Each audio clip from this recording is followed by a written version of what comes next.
It's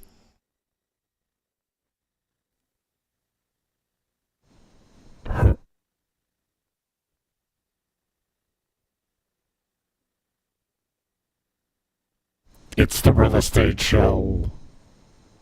We've come to sell DR.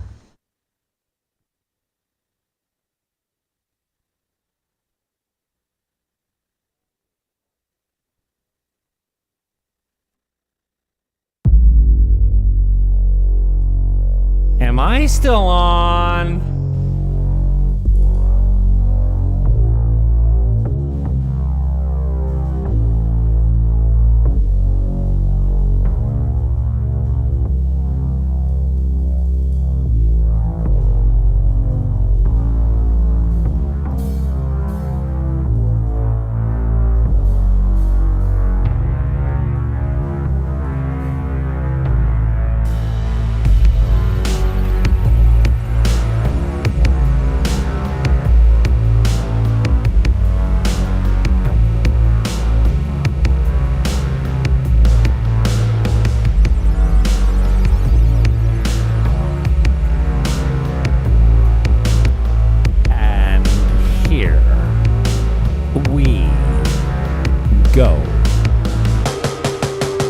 Clayton Gush is in the house. AJ will be along soon.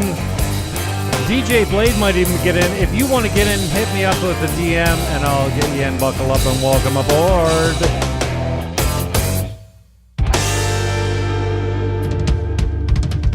Hey there.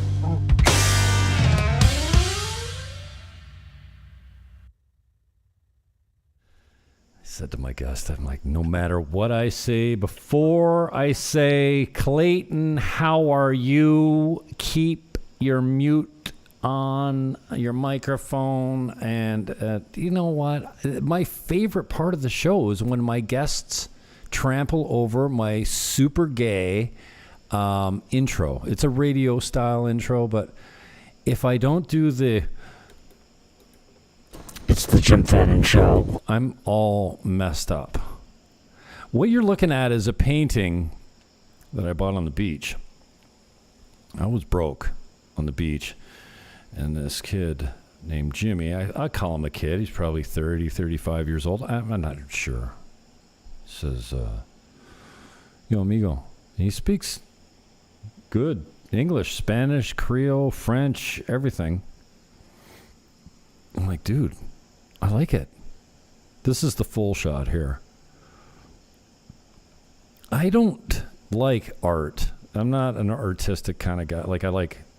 I'm never drawn to anything. I never felt myself like go, I'm going to buy that and put it in my apartment. But I like this one. So he says, dude, look, I'm getting evicted. I'm like, yeah, I know. So am I. He goes, no, seriously. He brought the paperwork back to show me. I'm like, dude, I believe you. You look like you're a good soul. And I go, listen, I got 500 pesos.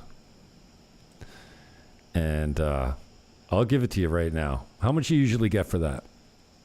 By the way, Clayton, you're on camera now. You're being live streamed. And he said 2,000 pesos, $40. I'm like, okay. Here's 500. I'll see you next Friday when I get paid. Come to my office. Here's my card. And in the meantime, I want you to tell everyone about Jimmy Fannin. I need to sell a house, dude. So he did. And he came. He was on time for his money. And he was late the first time I went to meet him for the money. I'm like, dude, I came to pay you. No, actually, I came to tell him I didn't have the money, but he didn't show up. So I said, okay, listen, next Friday, same time, my office. So you remember he came in at Viva, and nice kid, Jimmy, and that's the painting he made. And he came back and he got his extra not extra, he got the remaining 1,500. And then he sent me a message. I got deported. My 2 kids are back in DR, and like I'm in Haiti. I'm hurting. You got anything? I'm like, no, I don't, and I won't for a little while. But as it turns out, I'm okay now. I'm sending him some cash. I don't know where he's at. I'm not encouraging him to come back here illegally. He should do it legally. But thanks for the time anyways. I know you came on with short notice. AJ's running late. He'll be here anytime now. Probably 10 minutes. But talk to me about, you're from San Francisco. We've done some shows before. Clayton Gush is the owner of Viva. Broker owner, as we call them in North America. And I say North America, but we're technically in North America, right? Still? Yeah. Yeah. And can we stop going with daylight savings time wherever they apply that? Because it screws the whole planet up. It doesn't just screw the people that live in the zones where they observe DST, right. But even for me, it screws me up because I had to get up an hour early today to be on a call with my 6 o'clock, I'll say it, prayer group. Wow. It's working. Well, they keep talking about it. I'm not sure what I think it's an American-Canadian thing. I don't think it has anything to do with down here. I think. No, it still affects us because everything's Eastern Standard Time. So anyways, talk to us about the adjustment that you made coming down here. You left everything behind. Wow. You are such a great story about, like, you've been in multiple businesses. You're what Andy would call a serial entrepreneur.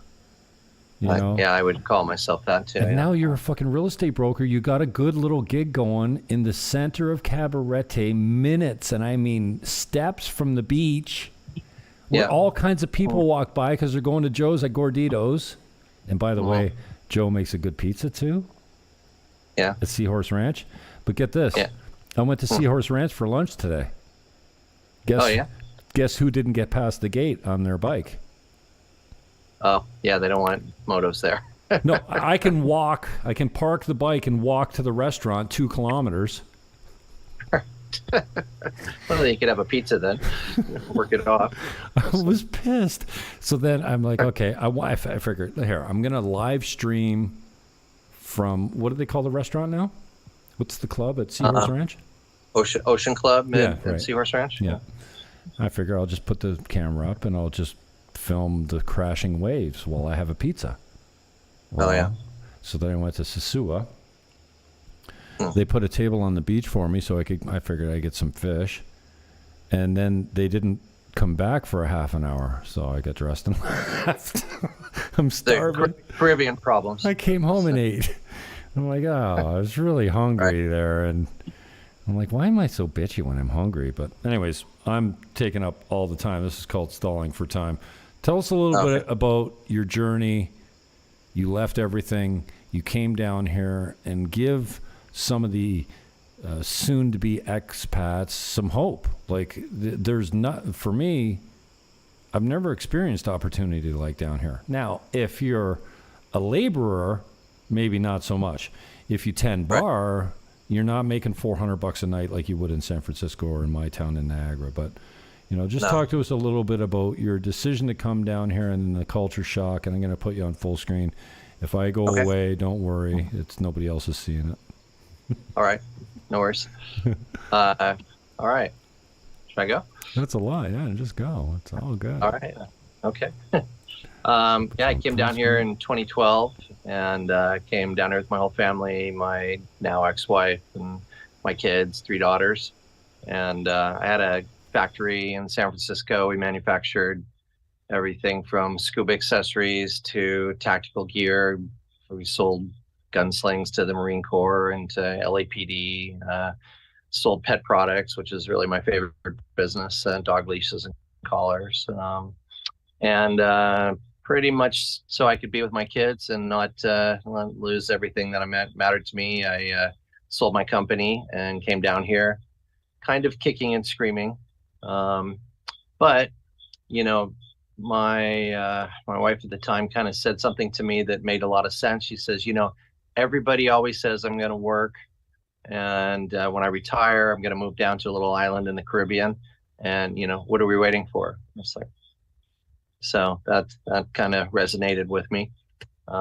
So we came down and marriage didn't last too long, but I won custody of the kids and decided, hey, I'm here, and let's stick it out and make it work. So, Your kids, by the way, yeah, are so so cool. I asked Annie a few weeks ago, or probably a few months ago now. She was walking out, and she's got swagger, you know. She's strutting out of the office. Well, she's 19 or something, right? And I go, yeah, she'll be taking over the world pretty soon. Both yeah, of them. and I'm like, what's it like to be so cool? And she, like, I've never seen Annie blush, but if there was a time that she should have blushed, it would have been then. But she's like, she took it in stride. Awesome kids. Yeah. Yeah, I know they all are. My older daughter, Sky, she's back home now. Made me a grandfather, which wasn't quite ready for, but she seems to be ready for it. I object to your back home because, like, if I book a trip back home, when I leave for Dominican's going to be, I'm going home now. Like, I hear the sentimental. This is home. This is home. I mean, I'm not turning my passport in or anything, but this is definitely home. I think I'm a lifer here. I've really grown accustomed to living here and life here, and I don't see going back to the proverbial rat race in the U.S. and the inflation. I mean, it's $5 a gallon down here. It's been $5 a gallon for a year and a half since I've been here. That's significant cost, but it's subsidized also, so that the locals don't get carved. And I get it. Dominican is very, I guess, socialist from a government standpoint. They really feel like they want to take care of everyone. There's no like, people are not poor here. They live on very little, and they make do with very little resources, but they don't need to heat their homes or pay $400 electricity bills. Like, talk to us a little bit about the culture and the economy, as far as, like, we don't see drug addicts walking around the street like we do back home. Fentanyl, opioids aren't a problem here. And you know what I love best about this place is that I know that these guys that are standing on the corner when I'm walking by them in the morning mostly don't know each other. Their arms around each other, laughing and busting balls. And I'm going, everyone's just so happy. I mean, they're so happy to help, obviously. They don't always have their hand out, but the culture is like, everyone still loves each other down here, man. I love it. No, it's a very friendly environment, and I think the social problems here are not as excessive as people would think otherwise. I think there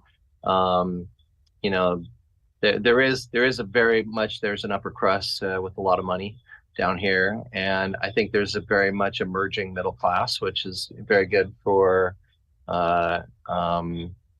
society as we know. And I think that when I hear poor Dominicans, I think it's perspective.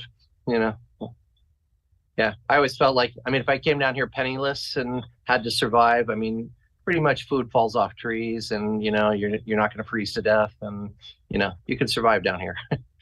So AJ is in the house, brother. Hey guys, how you doing? Oh, the speaker! Clayton, look at you! Look at that! It's a party. It's all good, brother. Yeah. Look at us, we're matching, Jim. Yeah. You know what? Here's the thing, man. Summer is coming, and it's hot. You could feel it. You could feel it today for sure. Oh, dude, it's coming. I'm still enjoying 66 at night, but dude, like my first local today said mucho color. I'm like, oh, mucho frío. Let's see if we can get a gallery. Oh, look, we got the 3 boys up now. Okay, perfect. That's what I'm looking for. So yeah, AJ, welcome aboard. Thank you for. I said it today. I have a very difficult time. I'm a direct communicator. Okay, there's no sugarcoating. And I take words very literal, in the end. But everything, I appreciate you saying, hey, bro, I can't make it. Can we push this back? And I'm like, well, yeah, we can push it back, but it really puts a fucking burn in my and then you know what happened? I had technical issues, mostly because I'm an idiot, and some that were like forced by Bill Gates probably. And I spent a half an hour trying to get Clayton just my shit working. So I used the time well. But we all met this morning for a breakfast meeting, which we have every Tuesday morning at 10 o'clock at Viva. Steps from the beach in beautiful Cabarete. And I like what's going on there, man. I like the fact that, and I told Clayton before we went live, I'm like, you know, AJ's, he just pours the accolades on. But I'm like, yeah, I work for Viva. Clayton's a good guy, but I'm not going to compliment you all show. So we're going to talk about shit, you know what I mean? But that's just AJ's nature, right? So we had a breakfast meeting today. We have them every Tuesday at 10 o'clock in the morning. I love that. I love what you're bringing to the table, AJ. I love that we got some rookies that are bright-eyed and hungry. And then we're looking for seasoned veterans as well. They're doing some transactions because you're a new brokerage. I think we're coming up on a year, though, since you've had the space, right? Because I think I've been with you almost a year. June will be the year. Okay. I mean, maybe June we should shoot for the grand opening, or 1 year. Yeah, maybe. The grand opening party we never had. No, I mean, grand openings don't happen the day you open the door because it was just you and me sitting there for months with no internet. I think we ordered a pizza for the grand opening. So. Yeah. Anyways, welcome aboard, my brother. Good to see your face. I hope everything's good with the lady. We were just talking about a little bit about the culture. We came in, you know, this kid, I bought this. I'm going to send him some money, definitely. And if somebody wants to bone up, send me a little cash. Nobody sends me cash to, what's the cash app? PayPal. No one sends me cash, so you don't even have to say this is for Jimmy, the artist in Haiti. Just send me 10, 5, 10, whatever bucks.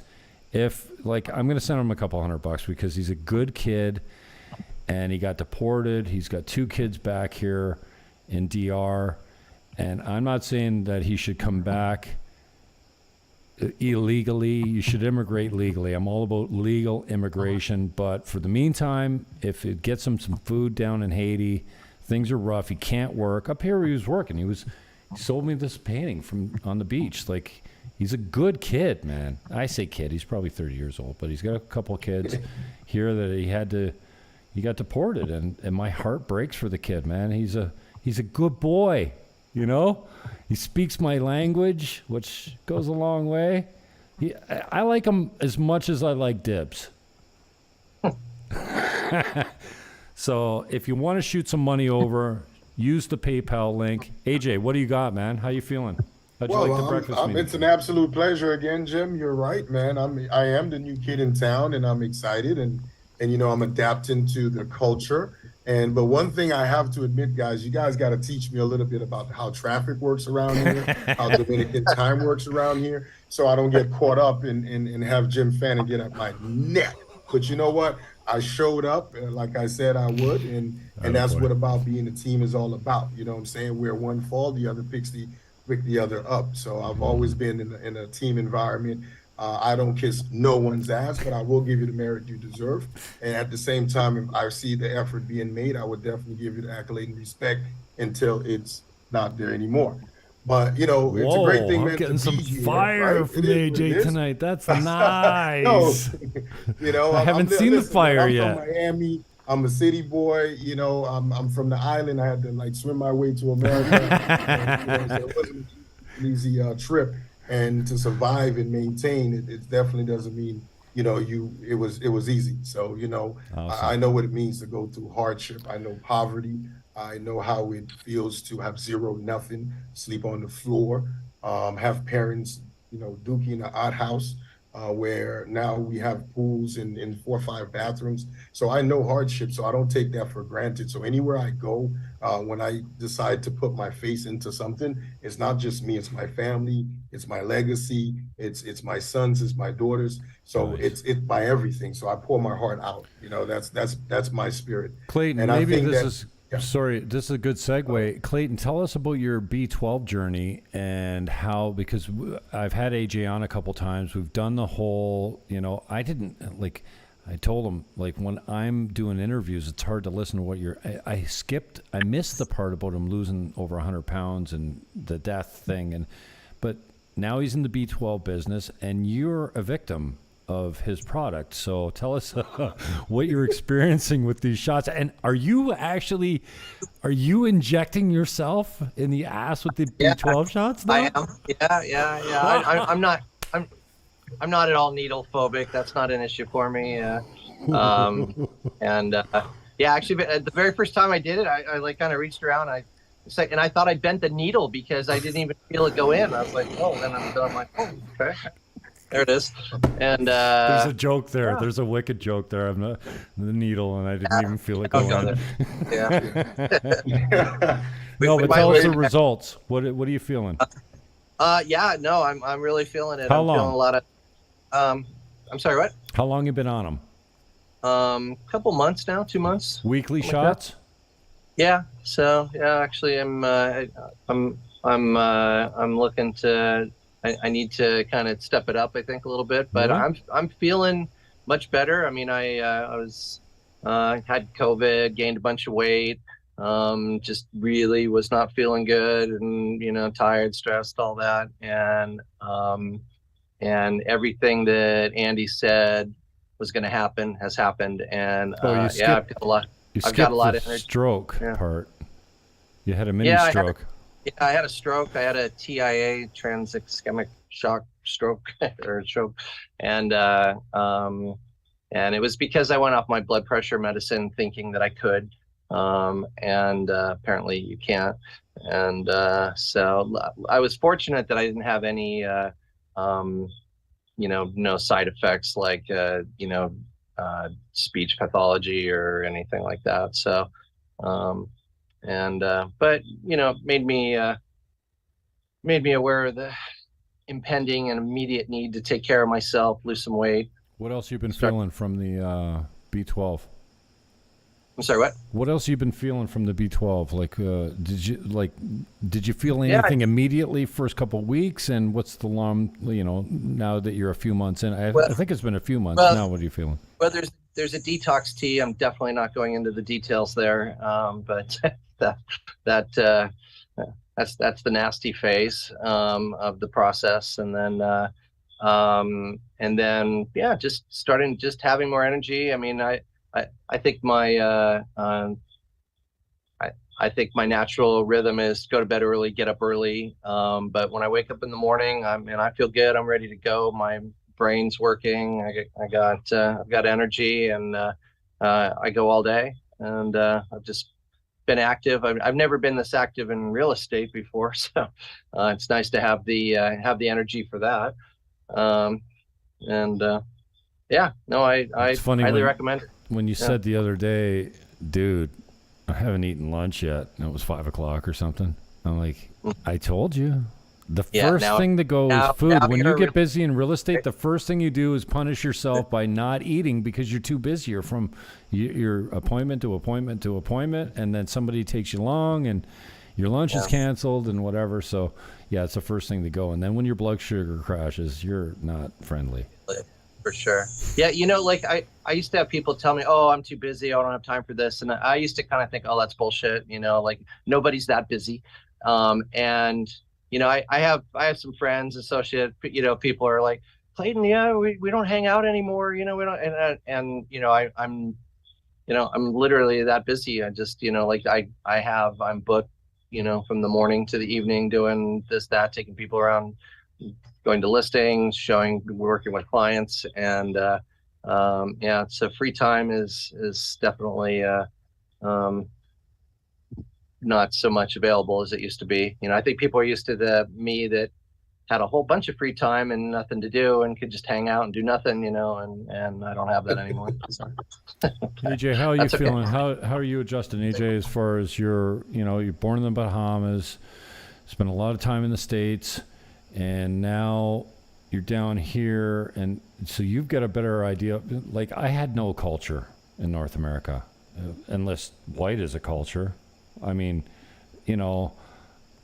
and so I really enjoyed my Colombian best friend in high school, because when I went to his house, it was all Spanish, and they had code, and the guests sat at the head of the table, got the choice slices of meat. Like, I'm a manja cake. Like, I literally grew up with Italian. My best friends were Italians, and even their culture was kind of frustrating, because every Christmas they had Easter they got big gold chains and big presents. I'm like, dude, I'm getting chocolate for Easter. This sucks, So I was cultureless growing up in a really homogenous white North End, St. Catharines.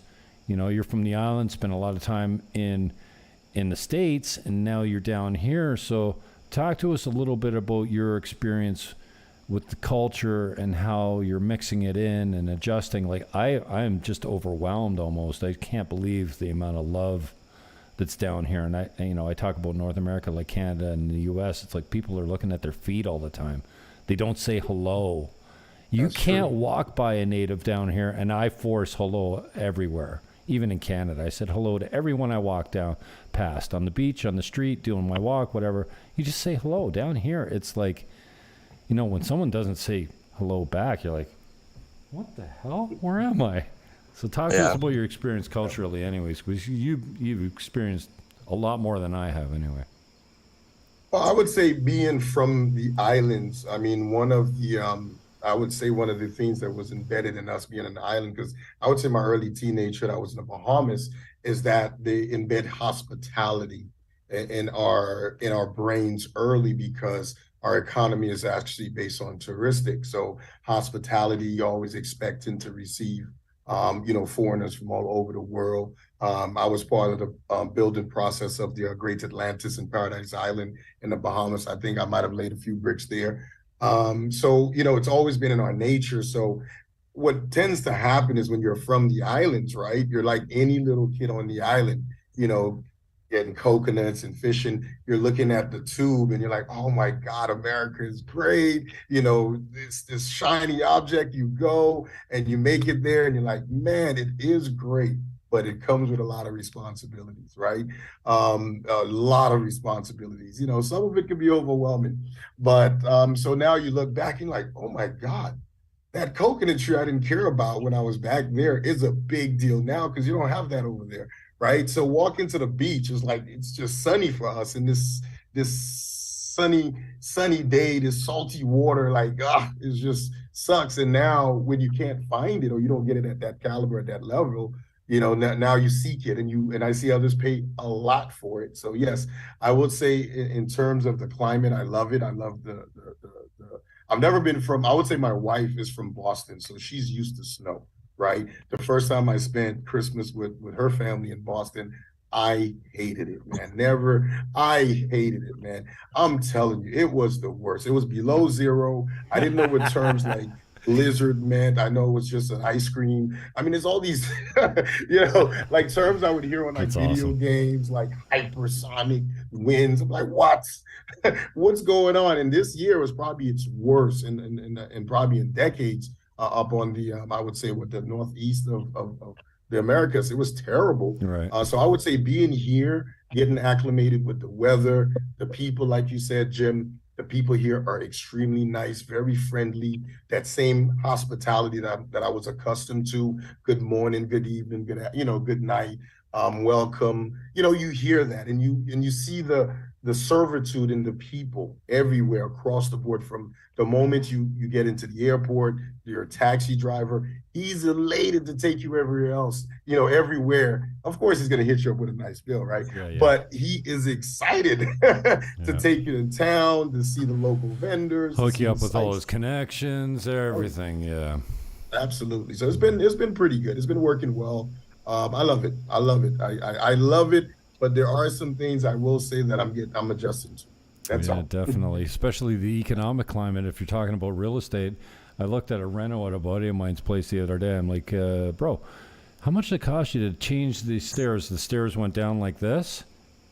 And what he did is he made the stairs go like this, and then he put a door here through a solid concrete wall on a penthouse condo. And I'm standing in front of him. I'm talking to him. I'm like, how much does this cost you? Because I saw him do it. It took him about 3 weeks. I go, 10 G's? He goes, Jimmy, 10. 3. They changed the stairs. They used all the original railings and the original tiles. Everything was straight. 3 weeks is an average time to do a big job like that, but they cut a hole in a 8-inch, 12-inch concrete wall and put a door in it and made it all look presentable, and it was $3,000. Yeah. Like, I cannot get used to the labor costs down here. I run into that a lot when I'm showing houses where people might say, oh, I hate the tile in this bathroom or something. And I'm like, oh yeah, no big deal. You can just change that. And I can see the look on their face like, oh yeah, what, $40,000? Yeah. Like, no, like thousands. A fifth of that. Yeah. To completely renovate the bathroom. And no way. Yeah, no way. That's true. And you know what? I know we've got a bunch of good contractors. Number one, that Perla Marina contractor that Marina's hooked up with. He talked about he's a contractor from the States, and even Richard, he's got one of the best deals in Casa Linda right now. Now, okay, this is a little bit out of school, but there's no agency. I don't even have an agreement with Richard. He likes me though, still. Right? Yeah. And last week his price was $400 to him. Now everyone, and I told you today, dude, when we make some adjustments on the on the website, it's not $550 anymore, it's $450. But $450 includes a handsome commission. And I said, Richard, listen, I want to buy your business because he's going to sell a lot of commercial property in Georgia.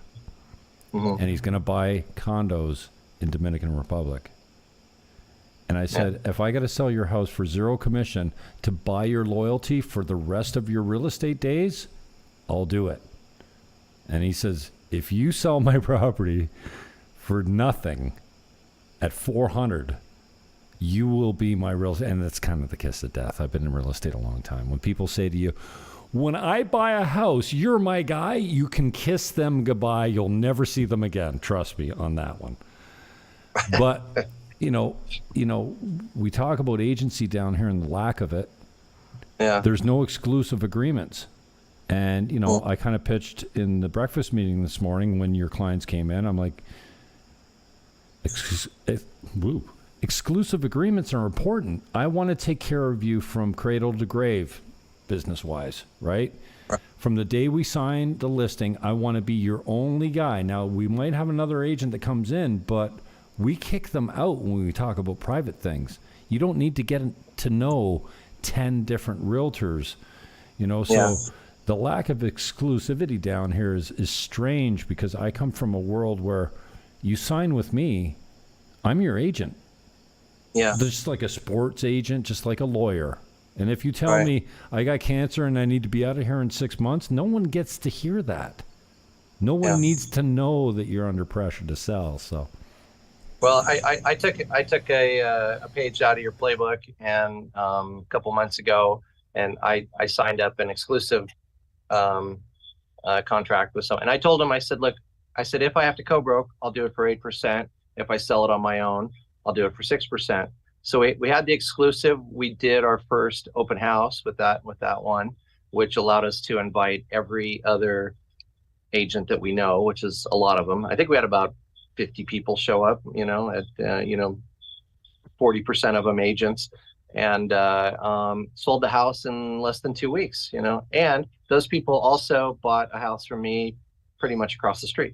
So it was a good one. And no one does what we would call like an agent open house, like an MLS open house, where I mean, you can bring your clients and someone could walk in off the street, but that's non-existent down here. They don't do those. It only works if you have that exclusive, because otherwise, unless you like just buying people pizza and beer and, so.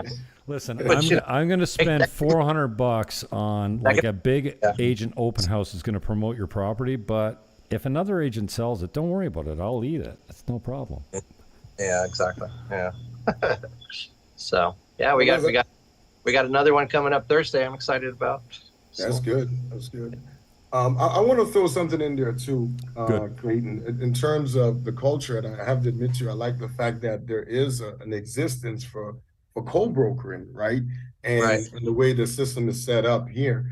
And also I'm using my own experience from the U.S. market, like how, because I came from the money part, the mortgage side, right? I dealt with the financing.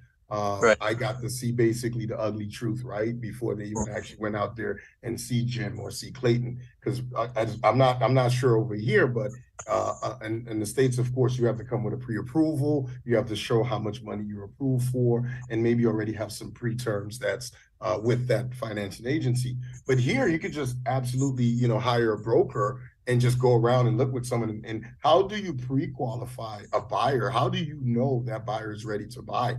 I mean, do you just assume based on them saying, hey, I'm ready to buy, I'm from the States? What is a pre-qualifier here? Well, let me interject before Clayton before Clayton answers this question. I'm just going to say one. Okay, let me put me back to gallery. Say, no, you don't need to see me. I'll be like the voice of God.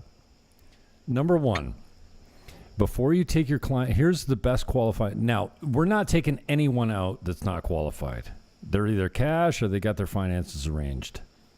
But here's the script. I hate that word, script. Okay, so we're going out. We're going to see 6 properties today. If you like one of them, are you willing to make an offer on them? And then you don't say a word until they answer fully and completely, and you shut up until they're done. Until they've told you everything about their situation, because you need to know about their situation. That's right. And then the next question is, if they say yes, the next instruction, not question, is, okay, so we have 6 properties. If you like the second one and you want to buy it, we cancel the next 4 and we go back to the office and we do the contract. That's the right. best qualifying, man. There's no fucking around. Listen, are you ready to buy? Yes. Well, just so you know, if we find something you love, we stop and we go and we buy it, period. So you were going to say, Clayton? Is that your experience too, Clayton? No. But, I've been in sales a long time, and I'm going to go with I'm the king of the soft sell. Sometimes you got to go with what works for you. And I figured out my number. It's 1 in 20, so if I do 20, but listen, I'm doing 5 a week. So that means 1 sale a month, Easy, braggadocious, man. 5, you're doing 5 deals a week? I'm showing 5 times a week. Yeah. Okay. So, I'm not doing 5 deals. I'm taking clients 5 times a week. So that's good. So you should get 1 out of 5 then, maybe. No, I get 1 out of 20. So 1 out of 20. Yeah, that's more like it. Yeah. So 1 out of 100 leads that comes in. Right. 1 out of 20. I also, in a way, my philosophy about it is that, I think about myself being in buying shoes, and you can't just say, okay, yeah, I definitely want to buy Casa Linda, or I definitely want to buy in Seahorse Ranch, or I definitely want to buy in, I feel like it's almost important that the buyer, sees sort of the different micro communities that exist here, and get a feel for where they really fit in, and really what their, what's their goal. Are they trying to get an investment property? We definitely know where to go there. Or are they trying to buy a house they want to live in? Then that's a different story. So So and I'm not saying I have all the answers because I know I don't, but what the best and I'm learning. So basically, you're saying those would be the pre-qualifiers, right? You want to have your pre-qualifiers, like Clayton said, in terms of to assure to absolutely pinpoint what it is they're looking for. Right. Jim is saying, listen, once we've reached this point, before we even waste time, right? Because over here, time is money. And, so, we have to make sure that we have a qualifying buyer. Bro, let me adjust your attitude a little bit there, okay? Because time is not money, and here's why, okay? From a resigned and cynical 30-year North American realtor that used to live by the mantra, thank you, that time is money. Here's why it's not. And here's how adjusting that worldview will better your life. When time is money, oh shit, what did I do here? That's fine. When time is money, when you're at the grocery store, back in Canada, my frustration was going to the corner store, which we called the store. And you can't buy beer and food in it, but down here you call it a Clamato. But my frustration, where they sold tobacco and lottery tickets, you had some guys that want to get in and get a pack of smokes, but they got three people in front of them who are going, can I get a cash for life, a 649, a Powerball, and no, 2 cash for life, four, and I'm going out of my mind because time is money. When we used to write contracts with multiple carbon copies, press hard, cheap carbon. Nice. Press hard, cheap carbon, man. That's close. That is the closiest thing you can ever say to a prospect that's just about to sign. Press hard, it's cheap carbon. Anyway, that's funny. I can't. Where was I going? What were we talking about? Time is money, right? Time is money. And then I would make my signature like this. It's like up and down and scribble back and forth. Because I used to do a Jim Fannin, and I can still do it with the whole, but it takes too long. And when you're signing 50 copies, you're signing 6 copies back where I was from. Back in the old days, it was multiple copies. But when you had to, and where I come from, if you don't deliver a true copy on acceptance, the contract's null and void. We put a seal in North America on the contract because that whole idea of signing under seal is still, it forms part of consideration. Consideration is not the deposit. The deposit forms good faith. The consideration is the price, and that's why you sell it for $1. You don't give it for free because you can't have a legal contract that's free. You have to charge something. There needs to be consideration. So the consideration is the $1, and the property is the property, and you trade $1 for a property. That's the consideration. But down here, that none of those rules apply. Like, you don't need a witness. What we do, our offer is like 2 paragraphs. It's 1 page. We get the buyer to sign it. We get his passport number. We get the seller's passport number. Then we send it to the lawyer, and the lawyer does everything. And then we actually show up on closing. I've never been to a closing in North America. Dude, I've been to every closing. I've been to not only the closing, but I've been to the pre-closing when we go and we say, okay, well, here's the deal and blah, blah, blah. So anyways, I'm rambling now, but it's so different down here, man. It's the Wild West where anything goes, but you know what? I'm solid with Guido Perdomo. If one thing you need a good lawyer, and that guy is returning my phone calls on the weekends, not phone calls, email. I haven't dealt with Guillermo yet. I know his kid it's a family business. He's a local guy. He's locally invested. The dude is flawless so far. Guillermo's a superstar too. I mean, he's the heir apparent, I think, to the whole operation. And Guillermo's not a total kid. I think he's 30 or 35, something like that. And yeah, I like dealing with them. You know, I'd say, like, just like you said, if I've got a question, I send it out 11 o'clock at night. I wake up in the morning, I've got an answer in my inbox. So they're really, and you know, everyone has their favorite lawyer, but I'm going to go with the Perdomos for me. So. Well, walk me through the process, guys. I understand it's easy to say, you know, they're taking care of the closing, but what is a buyer expecting, right? To outside of the 2-page contract, really good, you know, fast and easy way of closing. AJ. But what to expect in terms of time? You know what? It's so easy, man. It's so easy. Let me give you, man, thank you for that question, because this conversation flows very well. You can expect to make a very simple offer with your agent, which could be anyone down here. And I say that with pros and cons, because if you're coming from Canada or the United States, you can start tomorrow at Viva if we like your jib and we have a good mix and you bring something to the table. Tomorrow, you fly down, you're working tomorrow. No agency, no regulation, nothing. You're working tomorrow. And you can work with, oh, I've got a little experience. You've been here a long time, Clayton. If there's one thing I always say about you, tell me, I've never seen one person say anything bad about Clayton Gush. He's a good guy. Everyone loves him. Everyone doesn't love Jimmy Fannett. I'm like a little different, right? But as far as like the opportunity down here is crazy. So here's back to the question. You write a very simple offer with your agent. Yeah. Uh-huh.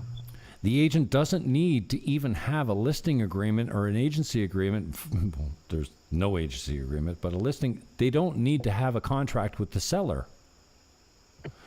You write an offer that says, we offer this price, we close it on this date, here's my information, and here's 10% down. So that's number one. 10% non-refundable deposit when we're talking about cash deals that are not conditional. If you got a due diligence clause in there, they're very rare down here because everyone pays cash. Get your shit together. There's no financing clause. There's no inspection clause. You can get them, but they're uncommon.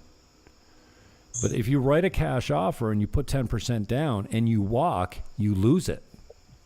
It's non-refundable. And I tell people, listen, just so you know, you sign this contract, this deposit that you're going to put in the bank tomorrow in Guido's trust account, you lose it if you walk away.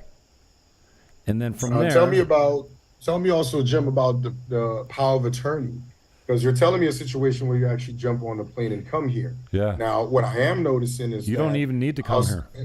In my circle, I've had some friends now who own companies, and they're starting to open up satellite office, right? They're calling themselves digital nomads, right? So, and the owner doesn't want to come down. I mean, what would be that process? Can it happen? Okay, and so how fast or easy can that happen? Great question. I'm glad you asked that. So Guido will not deal with manufactured facsimiles. He needs an original contract that's signed by the buyer. So you got a buyer in the States. He's like, Jimmy, I want to buy this now. I put him in touch with Guido. Guido gets an originally signed couriered copy of his power of attorney. And then a lawyer in Guido's office, not Guido himself, because that's a conflict. You can't be power of attorney and close a deal, even down here. That's funny because down here, dual agency is fine. A lawyer can close both ends of the deal with no problem. In North America, it's a little bit of an issue. So you can courier an original copy of a power of attorney and give a lawyer in Guido's office the power to close anything you want without seeing it. As long as the funds are there, it closes. And here's the cool part. So this is you know what? God, thank you, right? Because I've been looking for a way to bring God in. Trust me, there's very little God in my broadcasts. Even the Dominican Republic broadcasts, right?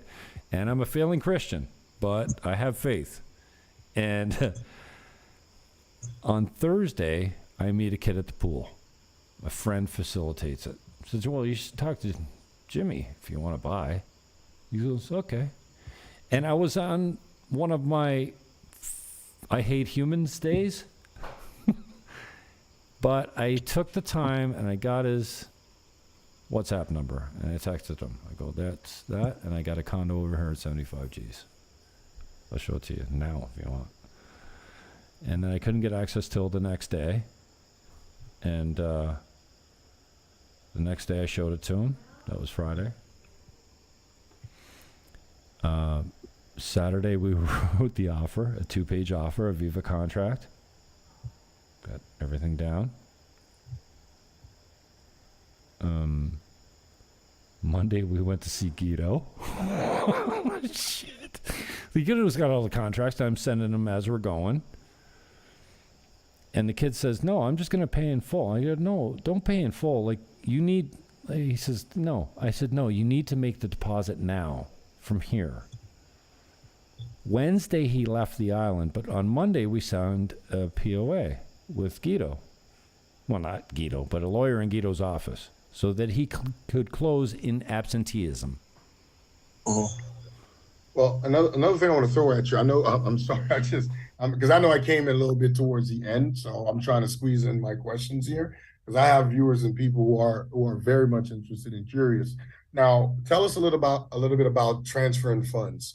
For example, most people understand. Okay, you're dealing with international money. Of course, regulatory purposes in the United States, for example. My software, I deal with taxes, right? So one of the questions on the 1040 or an 1120 is, do you have a foreign account? Do you have a business outside the country? So legally, technically, you have to report. So in this particular situation, how do you not, if you are a foreigner, not put yourself in any tax issues or liabilities, or is it a tax haven for sure? Great question, man. This is why I love you. First of all, I can't speak to any tax rules in the States. I know nothing about that shit. So I'll go back to this example of an anonymous buyer that I met on Thursday at the pool that will close on the 20th. Okay, we were trying to figure out how long this took. It's less than 3 weeks. Okay? So I meet him on Thursday. We sign on Saturday. He leaves on Wednesday. We meet the lawyer on Monday. He leaves on Wednesday, and he's confident. And he goes home. He's like, no. I'm like, no, dude, you need to. So he gets the 10% in. He took it partially from PayPal and another like Cash App or some shit that he's got a lot of money in. And he was able to move every app or bank has a limit on how much you can move and whatever. So he sent $3,500 here from PayPal to Guido's account in Miami, Florida. It's an American trust account, and this is most important. Yeah. The Dominican lawyer's trust account is in Miami, Florida, and it's secure. And if you gave him $1 million and you came back 10 years from now, it'd still be there. Now, you probably wouldn't make any interest, but it'd still be there because Guido would still be there. That's how reliable this dude is. The other thing he's reliable about is title search. That's why we use this guy. Now, there's other good lawyers on the island and some Guzman. I know a lot of people, but we know there's some lawyers that just don't, do the right thing all the time or honor their commitments, right? So he got his 10% in, which is $7,000. He did a PayPal transfer to Guido's account. Then he did a Zillow or whatever Cash App transfer for another $3,500. And then, dude, the kid, this is a 28-year-old kid. He's not a kid. And he even said to me, you know what? Some people are going to think I jumped without thinking. But why would I invest in Minnesota? My purchase is not going to return anything there. And 2 days ago, he went into the Bank of America with a check for the balance. Right? So $75,000 purchase. This is a nice condo right here. Cheap fees, $162.50 a month. That's it. Plus hydro and internet. He says, you should have seen the look on the teller's face at Bank of America when I handed her the check. A cashier's check, like a bank check for, I don't know, $60,000, right? So Guido sends me an email today saying, because he keeps me up, we're on a thread, reply all. Funds received, complete. We're ready to close. So now instead of being the 30th, it closes Monday, the 20th, 10 days early, and he makes the money that the tenants that are already in there paying $500 a month or whatever, he'll get rent for the 10 days that he closes early. It's unbelievable. So I can say that, one thing, we've got a solid lawyer. Two, having a trust account on American soil is hugely important, because in the final, after the closing, the proceeds get wired to the island, and because Guido is Guido, there's no problem. And I'm talking, I can't imagine how many hundreds of thousands of dollars per transaction, multiple transactions go on per day there, and there's no problem. There's so much foreign investment. They really, what do you say, promote it. Let me add something to that too. Another brokerage has an agent, and she's doing videos, and we see all the feeds on Facebook, and one thing that she talked about that I thought was really interesting was that she's like, why would you buy an apartment in New York that might cost you $1.5 million, $2.5 million, $2.5 million, when you could buy a $300,000 or $400,000 apartment down here, and you could get $10 per room per night, and actually the revenue on something like that was pretty similar to what you'd be getting rent wise, and down here you'd be getting like a 70% occupancy in some cases. So I really thought that was interesting. Yeah, thanks for highlighting that too, Clayton. That's probably would have been my segue as well, because that's kind of like the conversation we're getting, right? We move here, it's paradise, but we still have a life back home. So in essence, it's going to be your part-time. So what would be the substitute, right, for the time that they're not here? Tell us a little bit about how Viva at least has been approaching the buyer that's coming here to live versus the one that does come here to live, and also just use you as a second home. What is this? What are we coming up with? I mean, you can still in the $200,000 to $300,000 range buy a pretty nice 2-bedroom, 3-bedroom, either villa or condo down here. You can of course go higher. You can Seahorse Ranch, $1 million, $2 million, $5 million. But I think that that it is one of my questions that I usually ask a client is, what do you want it for? Do you want an investment? You're going to come down 2 months out of the year, stay here. What do you want to do with it the rest of the time? You want to, mothball it, or you want to rent it out? And we're getting a lot of people that want that investment that, everyone's making so much money with Airbnb. So there are places like Casa Linda is one of our favorites. Sure, there's always issues with different communities. There's a lot of renters here, but that's actually the good news if you're an investor. There's a lot of renters here.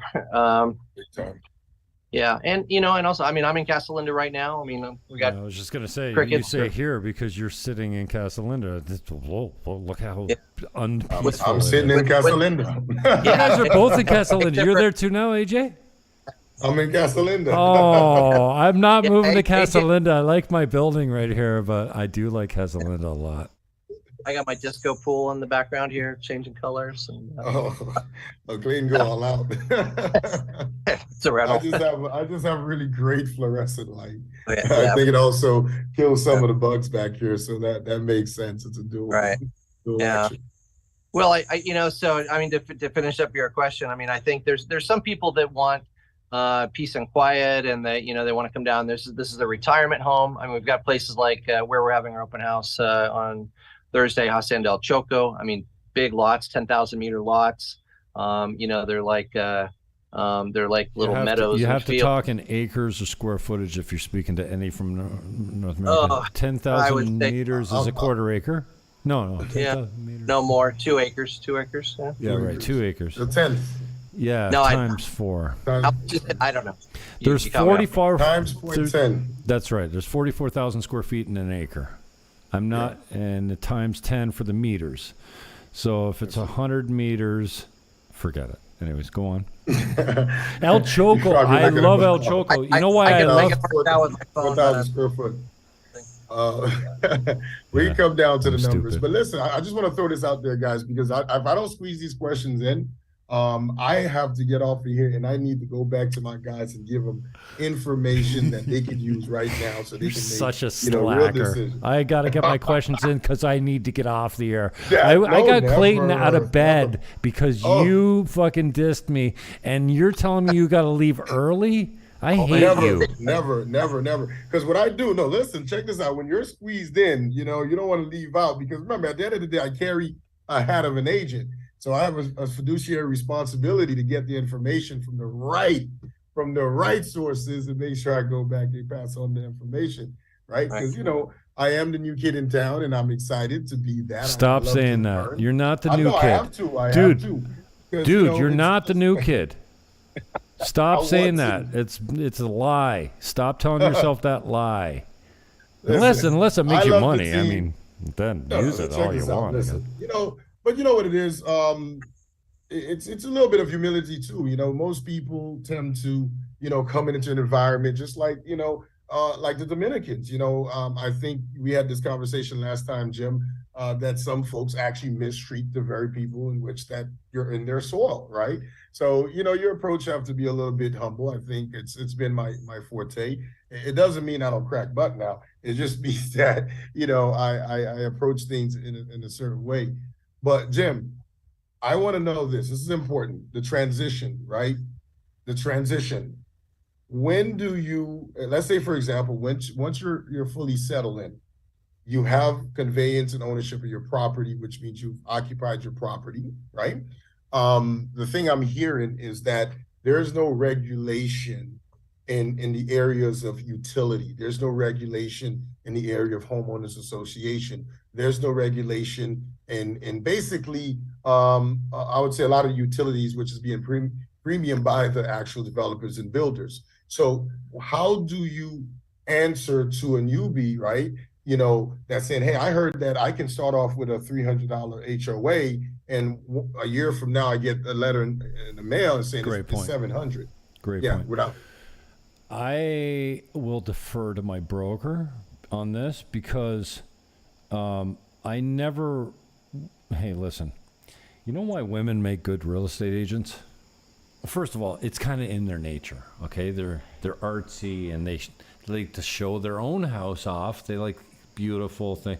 Like women are really good agents in real estate. Women do a lot of things really well that we don't do well. I mean, we as men, right? And the example I use is back where I come from, we have basements, foundations, right? So I go down, not me, but the typical male, stereotypical agent goes down in the basement with the buyer, and the buyer goes, oh, shit, that's a big crack in the foundation there. And the male agent has to fix it, and then he needs to nervous talk and solve the issue right now and tell him that, oh, no, I got a buddy. He digs down on the outside. He pours in this cement that expands, and it's, I don't know, $4,000. Don't worry about it. We'll take care of it. And the buyer goes, fuck you. That's a big crack in the foundation. I don't care that you got a fix for it. You're trying to sell me a house. And then the female agent goes downstairs with the buyer, and the buyer goes, holy shit, that's a big crack in the foundation. And the female agent goes, oh, can you fix it? And the buyer goes, Yeah, I got a buddy. He just digs down on the outside, $4,000. It's not a big deal. I mean, and you know, Clayton, I said this to AJ today in the parking lot. I love you, man. You're a good man. You got a good thing going down here. I know that you want the best for the people that deal with you, and that's all I could ask for, right? Right. And I told him, what did I tell you, AJ? Where was I going? Shit. I hate when I'm broadcasting and my brain farts. That's not good. No, we talk a lot of stuff. No, it's going to come. Talk about the clients, the well-being of the clients, you know. No, you were asking about HOA and responsibility. Oh. Yeah, I'm talking about the premiums, the HOA. Because again, it's a scare factor, right? You know, where yes, the cost of living is low, but when I move in here, you know, what is the cost to manage my property? Right. More or less. What is is the utility with this is a big shocker for me. My utility is with the like in this case with the developers, right? I guess the development. So you're not going directly to I guess you would say the electrical company. I've heard this. Sorry to cut you off, AJ, but I've heard this concern before, and I don't know where I was going with that story, but I do have a style that derails the conversation, and I started that whole conversation out by saying I defer, and I talked for 5 minutes, and I don't remember what I was saying, but someone did say to me, especially when I think it was about Casa Linda, and it's like 1 out of 300 that said they can do whatever they want with the rates, but like down here the other day in my building, the rates don't get raised unless it's approved by the AGM. So I don't know the answer to that, and I appreciate your input on it, Clayton, because I know you got at least a little bit more knowledge. I think you know, after 2 years after a build, an AGM can come into play. But you know, Casa Linda is constantly under construction. You know, I mean, we've got 400. Recording stopped. Oh. Are we still on? I lost a thing. Am I still on? Am I still on? That's a great thing to say. Am I still on? Yeah, I think I just filled my disk space, but that's okay. We're broadcasting live, and we have at least 2 viewers, so you should be very nervous. With my super important thing, I'm telling you. Yeah, no. So anyways, they can change the rates, but I've been in a unique situation where I lived in, say, Perla Marina, and I think probably a lot to do with the actual house. I had a direct contract with the electrical company, and I was paying quite a lot of money. And since I've moved to Casa Linda, I've actually had the cheapest electricity bills that I've had since I've lived in the country in 10 years. But Casa Linda's 14 pesos per kilowatt. That's higher than just about anybody. It is higher, but so I don't know how to account for it. But I mean, I've been here 8 months now, and my bill hasn't been over $230, and that's with 2 daughters, running AC all the time. Well, you know, leaving lights on, fans on. I don't know living the same. I don't know how to explain this, but I was across the road paying 4 cents. Or something. Sure. Excuse me. And then moved across the road, I'm paying 12 cents. I think Casa Linda's 14 pesos, per kilowatt hour. But I had an old fridge at the other place, and I got a pretty much new fridge at this place.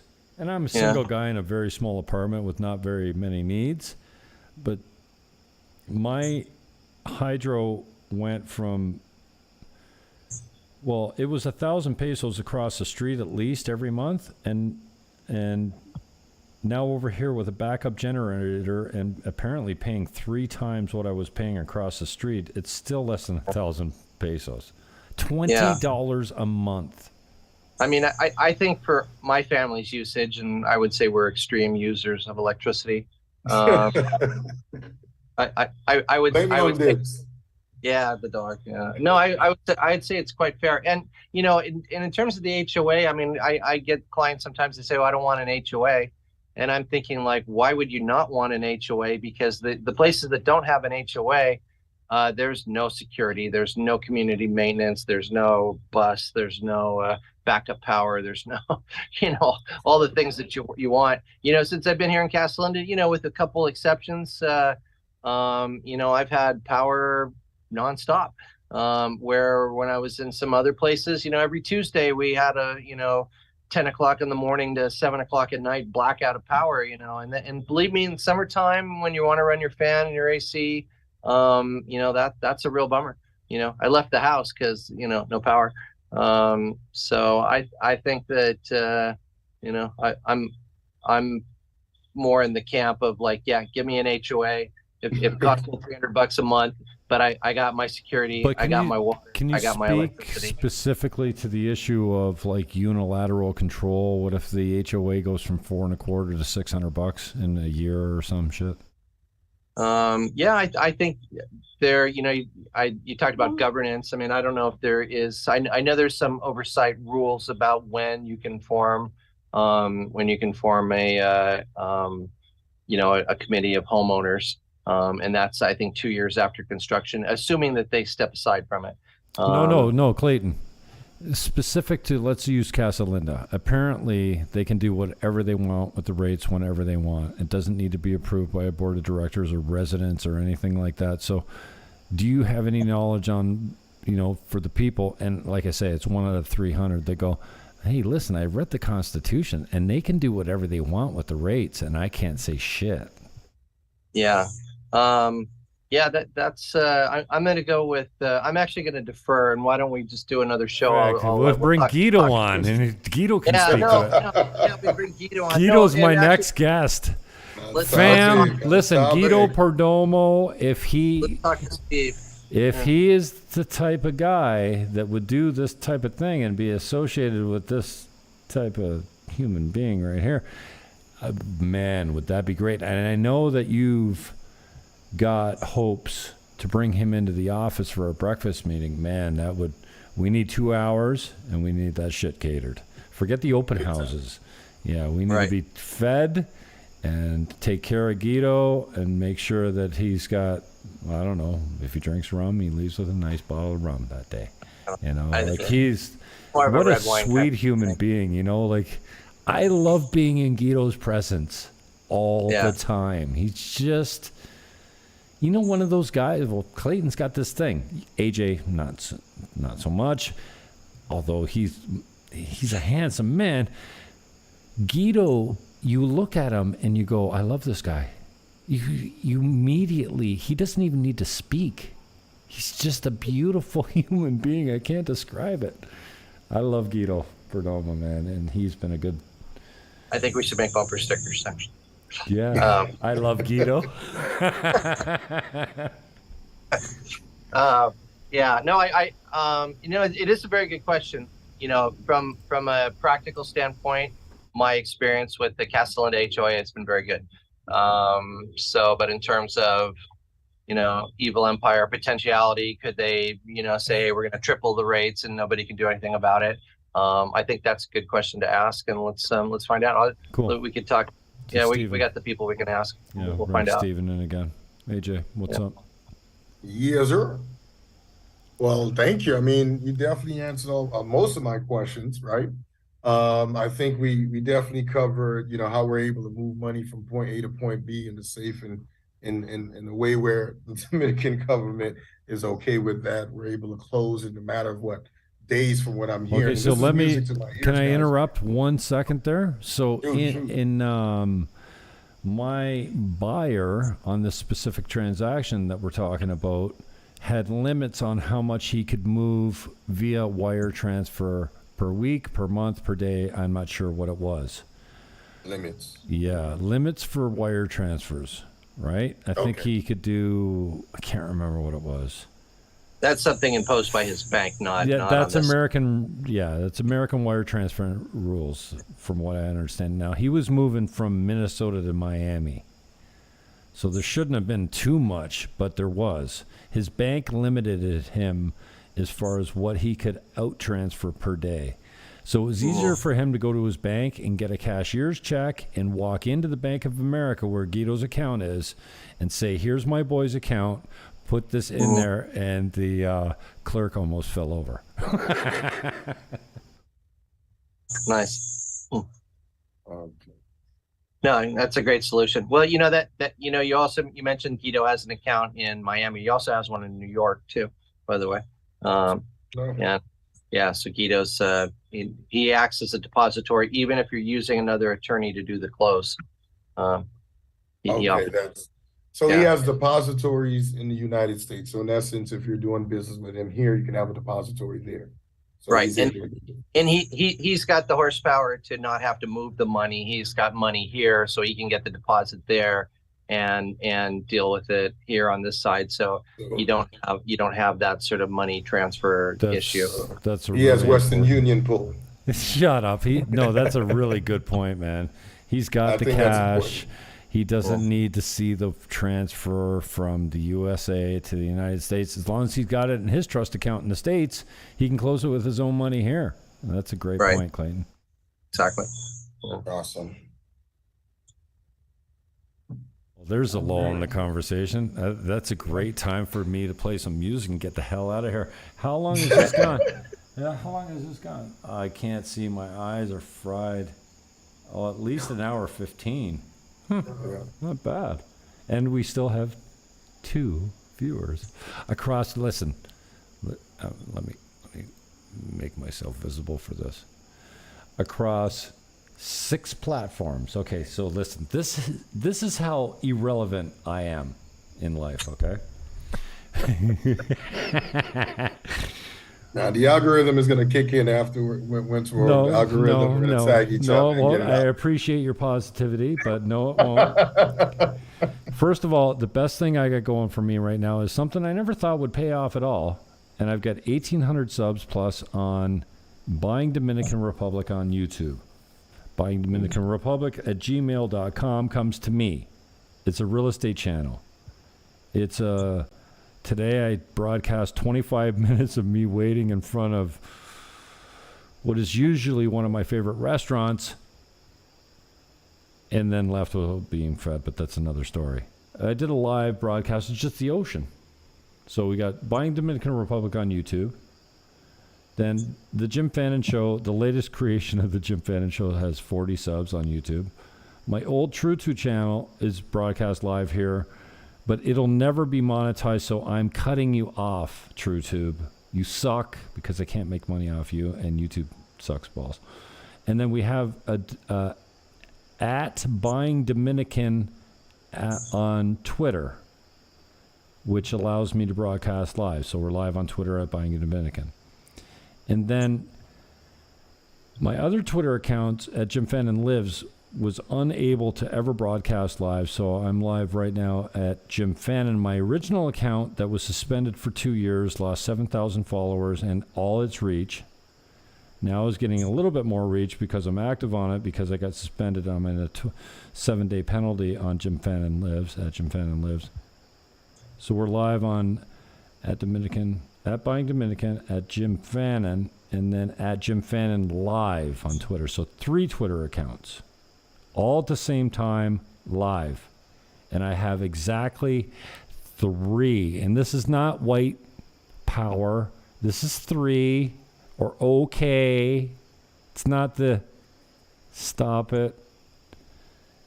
We have 3 viewers. And then I'm on DLive and Twitch and YouTube on a couple different channels. And I am so insignificant that no one has made a comment. And I have 3 viewers, so thank you for allowing me to self-deprecate because I think that's so hot. And we do have Dale Johnson on YouTube commented, tell Claus he will fix the time thing. So before you came in, AJ, we talked about we need to do away with Eastern Standard Daylight's savings time. Period. This is causing my brethren in North America significant trauma, okay? When you make it dark in December at 4:30 instead of 5:30, you mess with people's mental health. They leave in the dark for work. They come home in the dark and they have no light time, personal time. It sucks. And it even sucks for me in the Dominican Republic because for half the year, I have to think that because Dominican doesn't subscribe to this, thank you, God. We don't change our clocks. And Saskatchewan in Canada doesn't change their clocks, and I'm sure there's states in the Union that don't change their clocks, but this changing your clocks thing sucks. And I told Max Bernier when he was on with me live the other day, I go, dude, if you put that you're going to abolish Eastern Daylight Savings Time, you'll win the election. It was a joke. I mean, you guys didn't find it funny. Is it a good time to say goodbye? All right. I don't know. I'm asking you. Yeah. Listen, I'm having a great time with friends, so I'm good.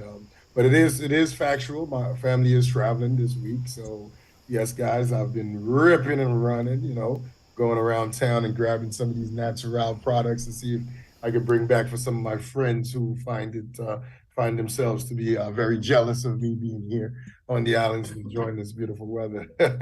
So, no, guys, like I said before, I love the opportunity, Clayton, for being a part of the team.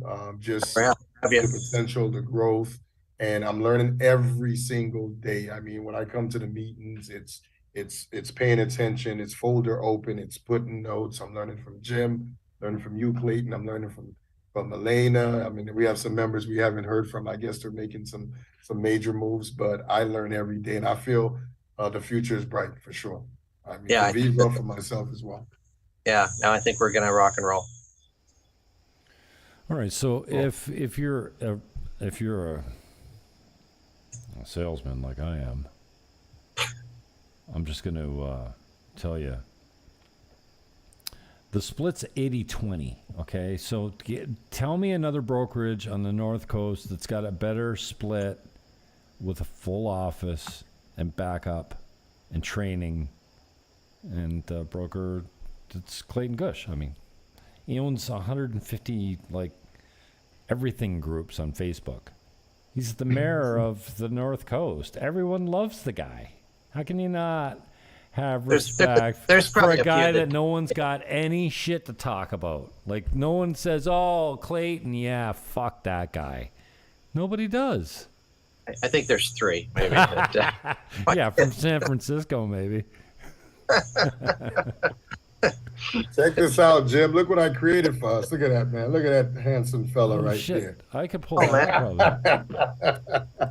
What's that? Let's see it again. Oh, check it out.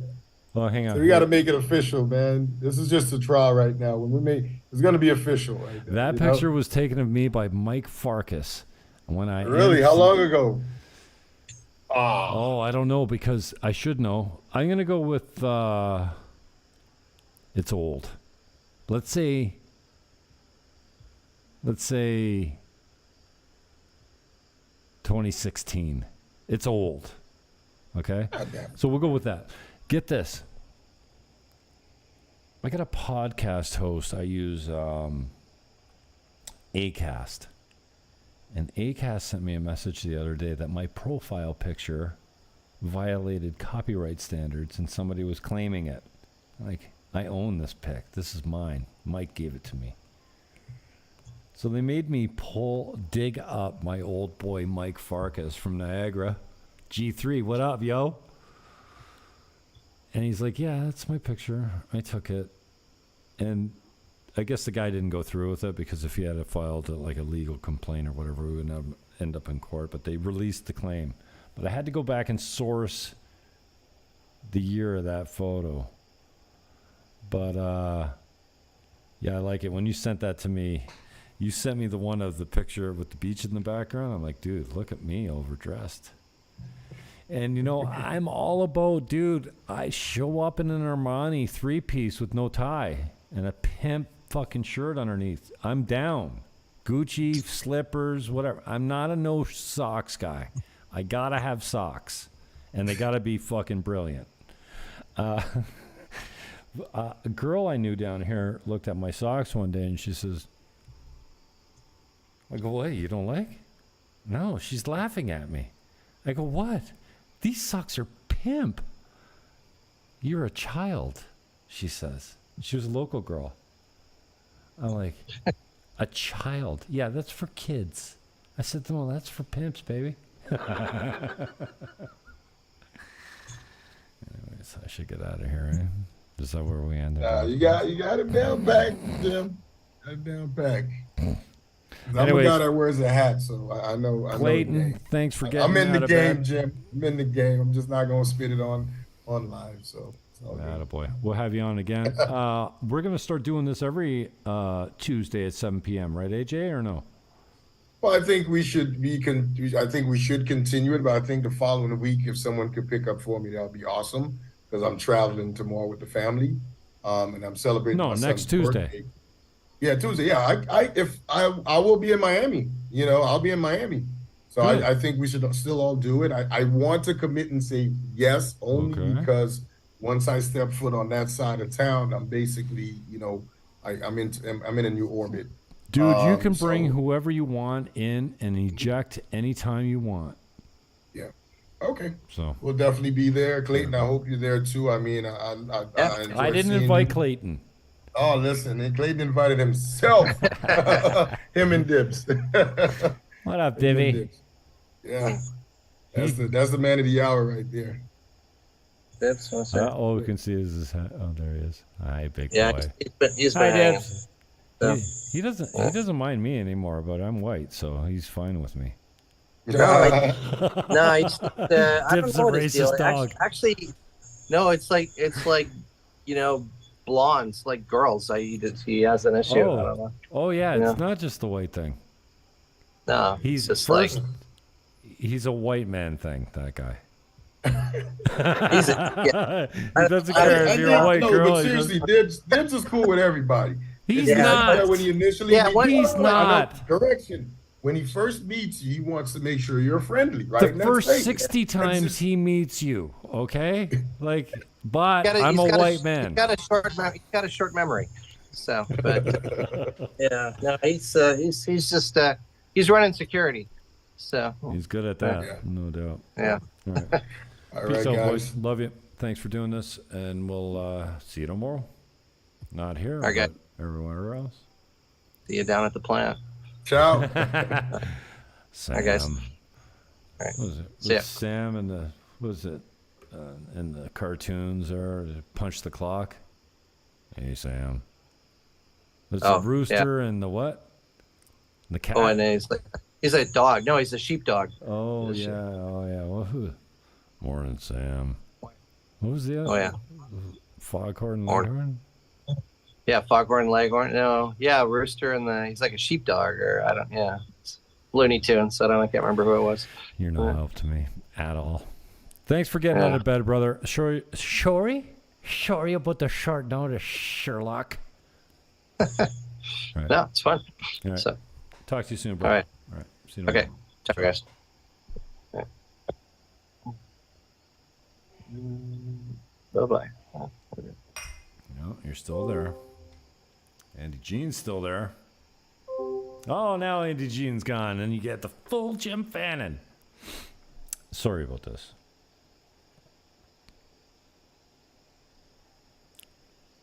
Hi. I don't come on the camera ever, but I don't put myself on the camera very often either. Well, that did not suck. I said I would give you an update on my medical procedures today, but that's not going to happen.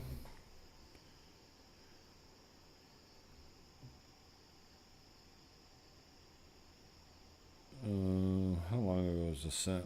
Shit, my eyes are failing. Bad. Damn, 6:57. 8:57. All right, I'm here. I'll meet you out front.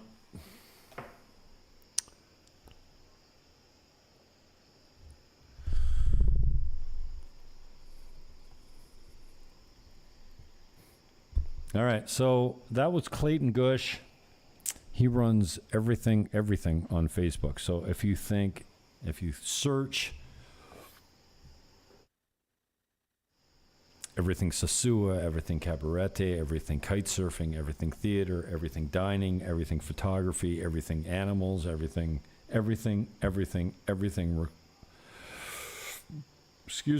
related to Dominican Republic. Clayton is your guy. He's the administrator. He's got probably 150 groups. The dude, I mean, I can't say enough about him. Pour accolades on him when he's not here, but everyone loves the guy, and he's got your best interests at heart. He's got a nice little brokerage going. I may or may not be a part of it, depending on whether or not it helps him grow. If it helps him grow, then I'm gone. I'll go away. I don't know why this is ringing. I'm kidding. Anyways, I appreciate Clayton coming in today. VivaDominican.com is the website. Andy G's links are in the show description. And I don't know, should we show you something on the way out? No. Probably want to go up. On the way out, you probably just want to look at me, right? In my red shirt. No. How about a little bit of music? How about a little bit of want some? Yeah? I don't know.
right. Check. Good night now.